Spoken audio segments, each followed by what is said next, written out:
Assalamualaikum warahmatullahi wabarakatuh. Pada video kali ini aku mau ceritain cerita dengan judul Teror Keris Setan Kober. Silahkan disimak ceritanya. Malam di tanah Jawa kala itu dipenuhi ketegangan yang tak terlihat. Angin berhembus membawa bau besi dan tanah basah dari medan pertempuran. Di tengah kabut tipis, sebuah keris legendaris berkilau dengan cahaya merah gelap. Bilahnya tipis, namun terasa berat, seperti menyimpan ribuan kematian.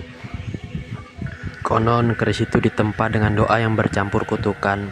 Siapapun yang menggenggamnya akan merasakan bisikan dari dalam baja. Bisikan itu tidak memerintah, tapi menggoda dengan kekuatan. Semakin lama digenggam, semakin sulit melepaskannya. Orang-orang mulai menyebutnya sebagai pusaka yang haus darah. Dan pada malam itu, teror keris Setan Kober kembali terbangun. Langit berubah merah kehitaman, seperti luka yang terbuka. Burung-burung terbang menjauh dari arah desa tanpa alasan jelas. Di kejauhan terdengar teriakan yang terpotong oleh angin malam. Penduduk yang masih terjaga menutup pintu rapat-rapat. Mereka tahu tanda-tanda seperti itu bukan sekadar kebetulan. Keris itu sering muncul sebelum tragedi besar terjadi.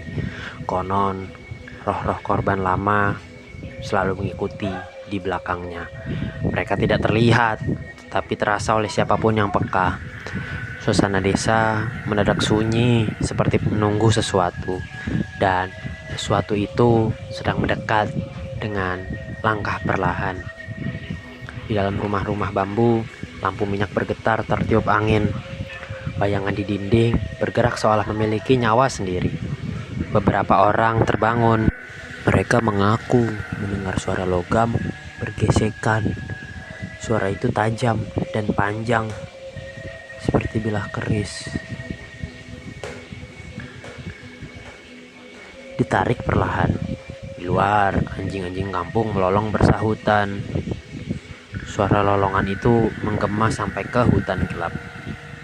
Tidak ada yang berani keluar untuk memeriksa, karena semua orang tahu legenda tentang keris itu. Legenda yang selalu berakhir dengan darah. Konon, keris Setan Kober bukan sekedar senjata. Ia dianggap memiliki roh yang hidup di dalam baja. Roh itu lahir dari amarah, dendam, dan pengkhianatan masa lampau. Setiap kali keris itu dihunus, roh tersebut ikut terbangun. Ia membisikkan rasa marah kepada pemiliknya. Sedikit demi sedikit, hati manusia menjadi gelap. Pikiran yang tadinya jernih berubah menjadi haus kemenangan. Dan kemenangan itu selalu menuntut korban. Banyak pendekar hebat pernah mencoba memilikinya, namun hampir semuanya berakhir dalam tragedi. Pada suatu malam yang kelam, keris itu kembali keluar dari sarungnya. Kilau merah memantul di bilahnya, seperti darah segar. Udara sekitar terasa lebih dingin dari biasanya. Kabut tebal muncul dari tanah dan menelan jalan desa. Di dalam kabut itu, bayangan-bayangan bergerak tanpa bentuk jelas. Beberapa terlihat seperti prajurit dari masa lampau. Mereka yang berjalan tanpa suara hanya membawa aura kematian, seolah roh-roh lama kembali dipanggil oleh keris tersebut. Penduduk yang melihat dari jendela hanya bisa berdoa, karena mereka tahu sesuatu yang buruk sedang memulai. Tiba-tiba mendengar benturan logam dari arah lapangan desa. Suara itu keras, seperti dua senjata saling beradu. Cahaya merah kilat sesekali menyambar di tengah kabut. Tanah bergetar halus seperti menahan amarah yang besar. Orang-orang hanya berani mengintip dari celah pintu. Di tengah lapangan terlihat sosok berdiri dengan keris terangkat. Angin berputar mengelilingi tubuhnya seperti pusaran. Setiap gerakan keris memunculkan bayangan hitam di udara. Bayangan itu menyerupai roh-roh prajurit yang berteriak tanpa suara. Pertempuran gaib seolah terjadi di depan depan mata mereka. Kilatan-kilatan cahaya merah semakin sering memunculkan. Setiap kilatan diikuti suara jeritan yang tidak manusiawi.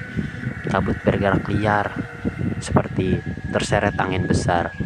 Beberapa pohon di sekitar lapangan patah tanpa sebab.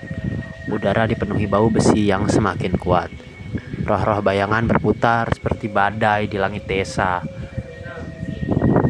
Mereka seperti tertarik oleh kekuatan dari bilah keris itu. Keris tersebut seolah menjadi pusat dari kekacauan. Semakin lama diangkat, semakin besar kekuatan yang dilepaskan. Dan malam itu hampir menelan seluruh desa. Tiba-tiba langit bergemuruh keras tanpa hujan. Kilatan petir putih menyambar dari balik awan gelap. Cahaya itu mengenai tanah tepat di depan keris tersebut. Untuk sesaat semuanya bayangan menghilang. Kabut terbelah seperti ditarik oleh kekuatan besar. Suara angin berubah menjadi desisan panjang. Roh-roh yang berputar perlahan memudar satu persatu. Keris itu jatuh ke tanah dengan dentingan tajam. Cahaya merahnya perlahan meredup, seolah sesuatu yang lebih kuat baru saja menahannya. Pagi datang dengan suasana yang aneh dan sunyi. Lapangan desa dipenuhi tanah yang retak dan rumput hangus. Tidak ada tubuh, tidak ada jejak pertempuran biasa. Hanya bekas lingkaran hitam di tengah-tengah tanah. Penduduk berkumpul dengan wajah pucat dan penuh kebingungan. Di tengah lingkaran itu tergeletak sebuah keris tua. Tapi bilahnya terlihat seperti biasa. Namun aura dinginnya terasa begitu jelas. Tidak ada yang berani menyentuhnya. Semua orang tahu benda itu bukan pusaka biasa. Itu adalah keris setan Kober yang baru saja terbangun. Sejak kejadian itu, desa tersebut tidak pernah benar-benar tenang. Beberapa malam terdengar suara logam dari arah lapangan. Kadang disertai angin dingin yang datang tiba-tiba. Keris itu akhirnya disimpan jauh dari pemukiman. Namun, legenda tentangnya terus hidup dari generasi ke generasi. Orang-orang percaya pusaka itu tidak pernah benar-benar tidur. Ia hanya menunggu tangan berikutnya yang cukup berani atau cukup bodoh untuk menggenggamnya. Karena setiap kali keris setan Kober bangkit dari sarungnya, tragedi berdarah di tanah Jawa akan kembali terulang. Segitu saja video dari saya. Kurang lebihnya mohon maaf. Tunggu di episode-episode selanjutnya.